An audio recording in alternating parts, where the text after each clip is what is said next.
અંકલેશ્વર શહેરમાં મોહરમ નિમિત્તે કલાત્મક તાજિયાના જુલુસ નીકળ્યા હતા અને બાદમાં તાજિયાનું નર્મદા નદીમાં વિસર્જન કરવામાં આવ્યું હતું. ચુસ્ત પોલીસ બંદોબસ્ત વચ્ચે શાંતિપૂર્ણ રીતે તાજિયા જુલુસ મોડી રાત્રે સંપન્ન કરાયો હતો. તાજિયા કમિટી દ્વારા અધિકારીઓ સહિત તાજિયા જુલુસની યાત્રાને સફળ બનાવવા બદલ સન્માન કરાયું હતું.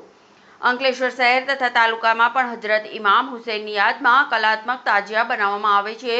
ત્યારે યા હુસૈનના નારા વચ્ચે અંકલેશ્વર શહેરના મુસ્લિમ વિસ્તાર એવા કસ્બાતીવાડ, હજરત હલીમશાહ દાતાર ભંડારી, અંસાર માર્કેટ, કાગજીવાડ, સેલારવાડ, કસાઈવાડ, તાળફળિયા સહિત વિવિધ વિસ્તારોમાં તાજિયાનું જુલુસ નીકળ્યું હતું. શહેરમાં 25થી વધુ સ્થળેથી તાજિયા નીકળ્યા હતા, જેમાં મોટી સંખ્યામાં મુસ્લિમ સમાજના લોકો જોડાયા હતા અને રાત્રે નર્મદા નદીમાં તાજિયાનું વિસર્જન કરવામાં આવ્યું હતું. તાજિયાના જુલુસ દરમિયાન કોઈ અનિચ્છનીય બનાવ ન બને માટે ચુસ્ત પોલીસ બંદોબસ્ત ગોઠવાયો હતો. આ ઉપરાંત અંકલેશ્વર ગ્રામ્ય અને જીઆઈડીસીમાંથી પણ તાજિયા જુલુસ નીકળ્યા હતા. અંકલેશ્વર અંસાર માર્કેટના ચાંદીના તાજિયા જુલુસે આકર્ષણ જમાવ્યું હતું. તો ચાલુ વર્ષે સર્વોદયનગરના 30 ફૂટ ઊંચા લાકડાના કલાત્મક તાજિયાએ ભારે આકર્ષણ જમાવ્યું હતું.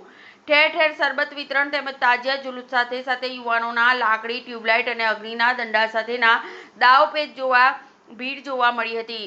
રાત્રિના હજરત હલીમશાહ દાતાર ભંડારી દરગાહ શરીફ ખાતે તાજિયા સંપન્ન થયા બાદ તાજિયા કમિટી દ્વારા મુલ્લાવાડ ભંડારી હોટલ ખાતે સરકારી અધિકારીઓ, પાલિકા તેમજ પોલીસ અધિકારીઓ અને મહાનુભાવોનું વિશેષ સન્માન કરાયું હતું. શાંતિપૂર્ણ રીતે તાજિયા સંપન્ન થતા પોલીસ અને તંત્રએ હાશકારો અનુભવ્યો હતો.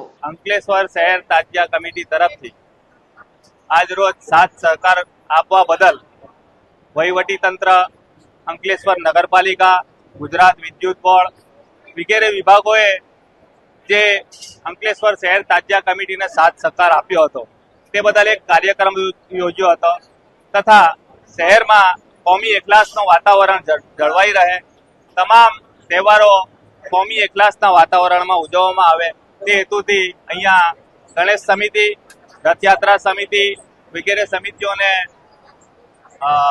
આમંત્રિત કરવામાં આવ્યા હતા. તેઓ અહીંયા આમંત્રિત રહીને અમારું માન વધાર્યું તે બદલ હું સૌનો આભાર માનું છું. અંકલેશ્વર શહેર તાજિયા કમિટી તરફથી તમામ વિભાગનો આભાર વ્યક્ત કરીએ છીએ. જય હિન્દ, જય ભારત.